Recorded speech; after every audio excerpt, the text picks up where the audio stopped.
Hey people, welcome once again to another board game review video with me. You're watching Demented Robot Games YouTube channel, and as always I'm here to show you a cool game today, to make a board game review for you guys, to show how the game works and whether it's any good, to help you decide whether you want this game for your collection or not. Today we're taking a look at the game called Concordia.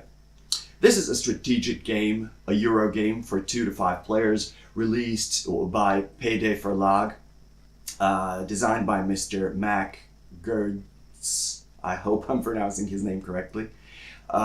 This is a game which takes place in a ancient world, in the golden age of the Roman Empire. It is the time of peace, there is no war, there are no conquests, and finally, all the focus in the empire is put on trading, commerce, production, goods, and stuff like that.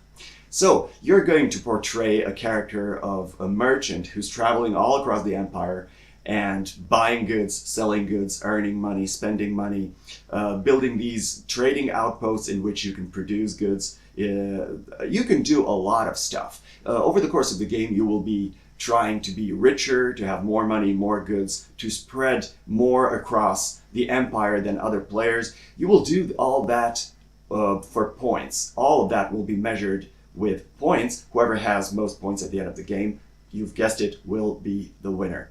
This game has a very clever mechanic. It's actually a card-driven game. I know it doesn't look like that. You'll see when I spread it on the table. It doesn't really look like a card-driven game, but it is, because playing mechanic that you will be using requires you to play one card on the table and perform the action of that card and resolve the effect. And that's everything that you do as a player, basically. Play one card, resolve the action of that card, and then give it over to the next player in clockwise direction.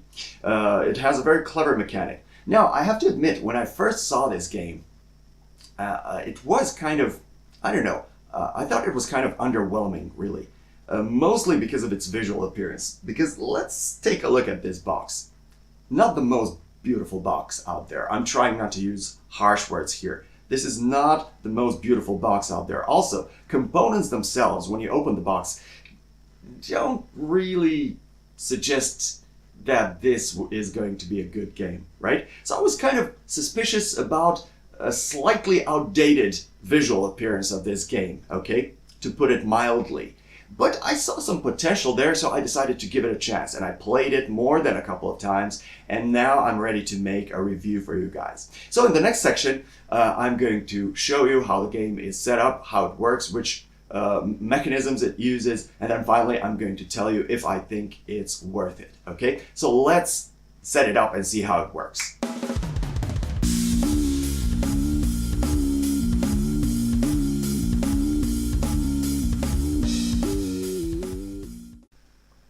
Concordia is played on this board that you see in front of you right now. This board represents Roman Empire. It has provinces, it has roads, both sea roads and land roads that connect these cities, and these are obviously cities, right? Now, every city on this board will have this little token on it, which represents the kind of good that the city produces. This particular token represents that this city produces wine, okay? So as you can probably see, these cities have tokens because they are randomized. There are 4 regions on the map, A, B, C, and D, and each region is randomized by the letter, which means that everything on the board is going to look completely different every time you play the game, which adds incredible replay value to the game, okay? So these cities are going to be placed on the map. They all produce different kinds of goods. There are 5 different kinds of goods in this game that can be produced, purchased, sold, whatever. Okay, then you will have this section of the map, of the board, where you will have these tokens. Each of these subsections represents one of these different colored provinces within the empire. Every province will have the most valuable resource it produces according to the random setup of the game, and the corresponding token will be placed on each province. You will be able to produce by using these tokens. You'll see how that works a little bit later. Okay, and then you will have these cards here. There are 7 cards in a row. They come from this deck here, and you can purchase these cards. Those are added to your hand, and they increase the amount of stuff you can do and the power that you have, but they also bring you more points at the end of the game. You'll see how that works later. Then you have this card. This is the Concordia card. There's only one single card of this kind in the box. It will be won by the player who triggers the game end. It will bring you 7 points at the end of the game. Okay? Now, as a player, you will receive your storage house where you will have your additional colonists. You will have your starting goods, 1 brick, 2 food, 1 tool, 1 wine, and 1 cloth. They are, I have put them in the order of value. So the brick is the least valuable resource and the cloth is the most valuable resource. They go in the ascending order like this. You will receive your houses. These are trading outposts that you'll be able to build in these cities. That's a very important part of the game. You will get your starting money. You will get your starting deck of cards, these cards here. You will get your cheat sheet card, very valuable, very handy. And the last player will receive this Prefectus Magnus card, okay? You will have your general supply of money and goods, and then you can start playing the game. Now, I'm not going to explain every detail of the game because there's a lot going on, but I will give you a good general impression. So, you will have your starting colonists in Rome. You have 2 of them. One is the land colonist. It's one of these guys. And this here is the sea colonist, which looks like a galleon or a ship or something like that. So you will have 1 of each in Rome. Every player will have 2 of their colonists in Rome. That's your starting point, and later over the course of the game you will be moving across the map. Okay? Now, during this game, you will be moving across the map, you will be building these houses, you will be buying goods, selling goods, earning money, spending money, putting additional colonists on the board. You will try to spread across the map, you will try to produce as much valuable goods as you can. Goods are important because they bring you value and money, but they also serve as the currency with which you will pay building your houses. So they are important for various reasons, okay? You will be buying these cards to increase your abilities, your powers, but also to earn more points at the end of the game. You will produce resources by activating these tokens. There's a lot that happens in this game, okay? So when you move in this game, there's one card here, the Architect card. I will show that card to you later, which will allow you to move your colonists, okay? Now, spaces through which you move are not cities, as you may be inclined to think. The spaces through which you move are actually roads. So when you move your colonists, you will place your colonists on the road, right? You will get as many movement points as you currently have colonists on the board, and you distribute those movement points between your colonists as you see fit. So I have 2 movement points. I can move 1, and I can move 2 and land my colonist on the road in between 2 cities. So however you move your colonist will always be adjacent to at least 2 different cities, which are adjacent to the road that your colonist is in, right? After you move, you'll be able to build. So I can build in those cities that I'm adjacent to. So right now I can build in this city, or let's say that my sea colonist is here, okay? Let's, just for the sake of this example. So potentially I can build in this city, or this city, or this city, or this city, because they are adjacent to my colonists. How many houses I can build as a part of that action depends only on the amount of money and goods I have. So I can, for example, build my house here, and I can build my house here. After I build my houses in cities, from that moment on, I'm eligible to produce goods those cities are producing. In this particular case, I can produce food here in this city, and I can produce brick in this city. But I do not produce automatically. That has to be triggered by producing in these areas here. You'll see how that works a little bit later. Okay, so I will move across the board. I will place my houses here. Now, in order to place a house in a city, first you have to be adjacent. Second of all, you need to be able to pay for that with goods and money. Depending on the kind of resource the city produces, the costs are not going to be the same. Of course, cities that produce more valuable goods, such as wine and cloth, will be more expensive than cities to build in than cities that produce bricks or food, for example. because that's how valuable those resources are. These resources, like wine and cloth, are more valuable than food and bricks, right? So the costs are going to differ. Also, if somebody else has previously built a house in your city, you will have to pay more money, not more resources, but more money to build in that city if you want to. So this game is a little bit of a race, because if you get somewhere first, you will pay less to build in that city. Okay, these houses are important for the sake of production, but also for the sake of scoring at the end of the game, because the more of these houses you have built all across the map, the more points you will have, essentially. Okay, you will then be able to produce the resources in these provinces. You can use one of these cards, which you will see how it works, to activate one of these provinces and produce the resource and get it, place it in your storage. All other players, though, who produce in the same province, who have their houses in the same province, will produce in those cities where they have houses. So when you're producing in a province, you're also giving something good to other people. And this game has a lot of that. You need to give in order to get. That's what this game promotes. So this is a really cool game that way. So you'll be able to produce or earn money that way. You'll be able to trade your goods, to sell them or buy them. There's a lot of stuff happening. And of course, most importantly, there are these cards that you will have to buy. They're important because they will add additional potential to your deck by including them in your hand, in your deck, but they will also score you at the end of the game.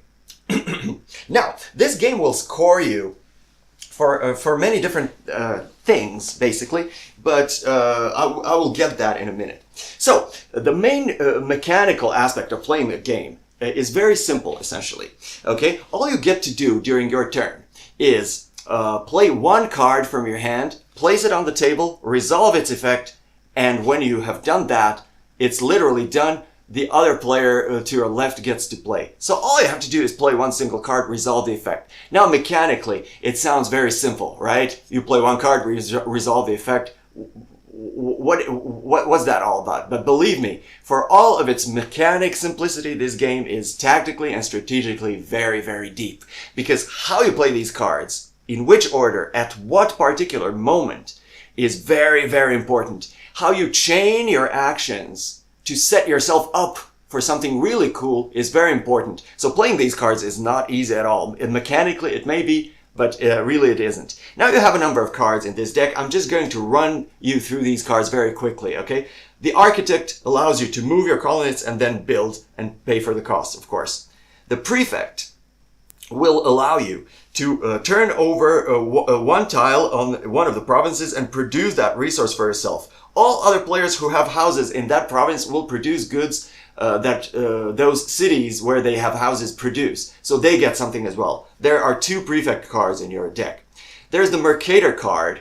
He's the tradesman, okay? He will allow you to earn some money and then later trade up to 2 types of resources from your supply. You can buy 2 types or sell 2 types or buy one and sell one, however you see fit. So that's how you earn money and or resources, by the Mercator card. One of the ways, at least. There's a Senator who will allow you to purchase these cards. Every card has this red section on it which says which resource you have to pay to purchase that card.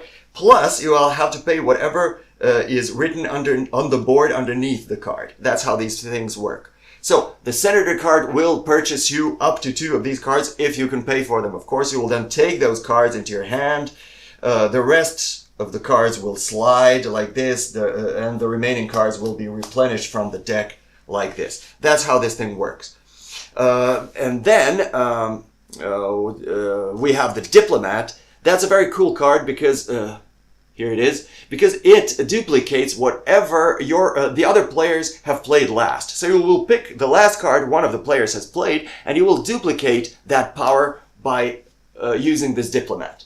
And then finally we have the Tribune card, which basically resets your hand. As you play, you will place your cards on the table and form your discard pile. When you play the Tribune, you will basically take all your cards back into your hand, reset your hand, and earn some money for every card be above 3 cards that you have picked up. If you pick 6 cards from the table, you will earn 3 money. As simple as that. That's your starting hand of cards. There are additional cards here that you can purchase. I'm not going to get into those because it will take too much time, okay? This video will last too long. Now, the end game is triggered when one of the players does one of 2 possible things. When they either purchase the last card from the supply. When this deck runs out and all the cards are purchased, the one who purchased the last card will trigger the end game. They will earn this Concordia card, which will bring them 7 points at the end of the game. And everybody else gets to play one more turn, and then the game ends and we get into the scoring session. The other way to trigger the end game is when one player places their last house on the board. So they have built all of their houses. That's the trigger of the end game. That person again gains this card. Everybody else plays one turn, and then we go into the scoring round. Now this game will award you points for several different things. For how many non-brick cities you have built in. So the more houses you have on the board, the more money, the more points you will earn. How many different provinces you have built in. How well you have spread across the map, essentially, will also bring you more points. So the more provinces you have built in, the more points you will earn. How many different types of goods your cities are producing, that will also bring you points. How much money and resources you have will bring you points. How many additional colonists, how many colonists you have on the board will also, the more you have, the more points you will earn.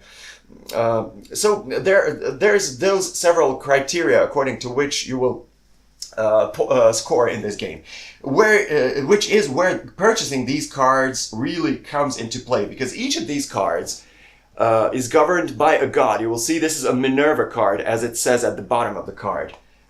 This is a Saturnus card, as it says on the bottom of the card. So each card is governed by a certain god, and each strategy is awarded by a different god.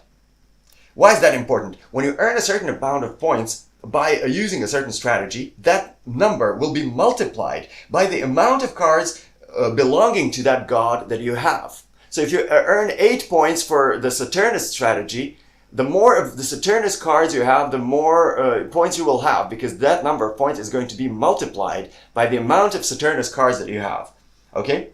So you have to purchase these cards very wisely. You have to know in advance, essentially, which strategy you're following, because if you don't, you won't be able to purchase these cards wisely and you won't earn a lot of points. That's very important.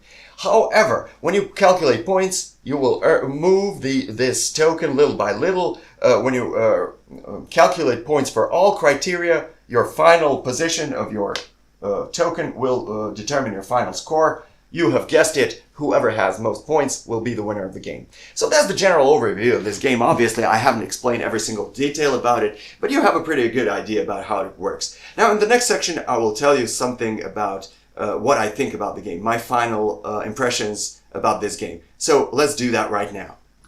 You guys saw that Concordia is a simple game to play, mechanically speaking. All you get to do as a player is play one single card that represents an action. You will resolve whatever that card does, and that's immediately the end of your turn. It will take you a couple of seconds to finish your turn, and then the game passes to your left, okay? So mechanically speaking, this game is simple. Is it really simple to play? Hell no. Because strategically and tactically, it is a very, very deep game. There are going to be some very interesting and very serious decisions you will be required to make over the course of this game. Okay? So, okay, let's not beat around the bush. Let me tell you right away that I just adore this game, okay? In fact, I will go as far as to say that this game easily fits within my personal top 10. Now, I don't feel competent to make a public top 10 list yet. I don't think I've played enough games to make a competent top 10 list, but for what it's worth, this game easily fits within my personal top 10. Let's just say that, okay? Now, I told you previously that I didn't really like the way the game looks, okay? The visual appearance of the box, the visual appearance of the components is not very exciting, but let me tell you, when I tell you this is where bad things about this game end, because everything else that I will have to say about this game will speak in favor of this game, big time, okay? So yes, the game does not look very beautiful, but everything else is cool. Component quality, great. Good card stock, good cardboard, a ton of wooden components. You guys know I'm a sucker for wooden components, and there's a ton in the box. So I love component quality. The theme of the game is not very original. I have to admit as much. There's a ton of games dealing with trading in Mediterranean. So the theme is not original, it's not new, it's not revolutionary, but it works. It simply works. I was really immersed into the whole thing with traveling and building outposts, trading outposts, and buying goods, selling goods, trying to be better than other players. The theme works for me. It may not be original, but it works. Player count, cool, 2 to 5. Having extended range of possible players who can play the game is cool.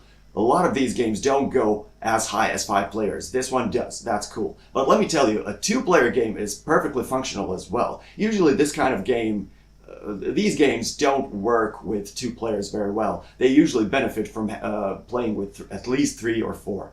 Okay, this game really works with 2 players. It may be slightly less challenging than when you're playing with 3 or more, but it is still a super exciting game to play with only 2 players. So that's cool as well.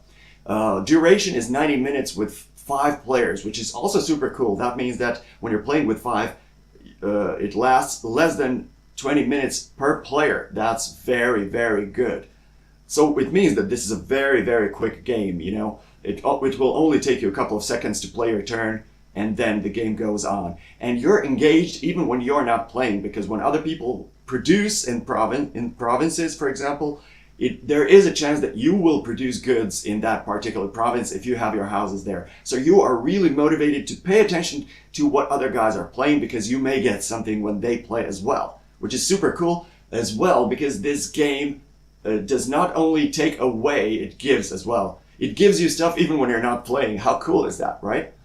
So there's never bad blood in this game, because you're getting stuff when you're playing. Sometimes you're even getting stuff when somebody else is playing, you know? The playing experience is incredible. Incredible. How deep your strategic thinking has to be. How deeply you have to think about your decisions, about what you do and how you do it and when you do it, because timing also matters, is great.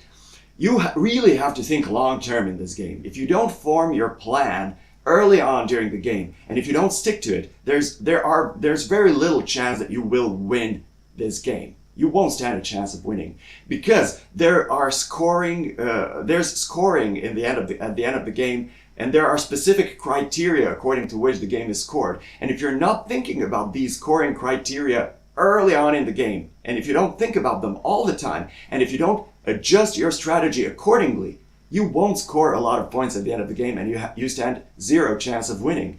So this game really stimulates you to think far ahead, to really think long term, which of course does not mean that you are you are at a disadvantage if you think short term, because everything connects. You will have to build up to being able to do something cool. You will sometimes need to play 4 or 5 cards before you can finally do what you wanted to do the whole time. So you need to plan your moves very, very carefully, because everything connects, okay? The game rewards you for so many different things, for building a lot of buildings, for spreading across the map, for having a lot of money and resources, for a lot of stuff.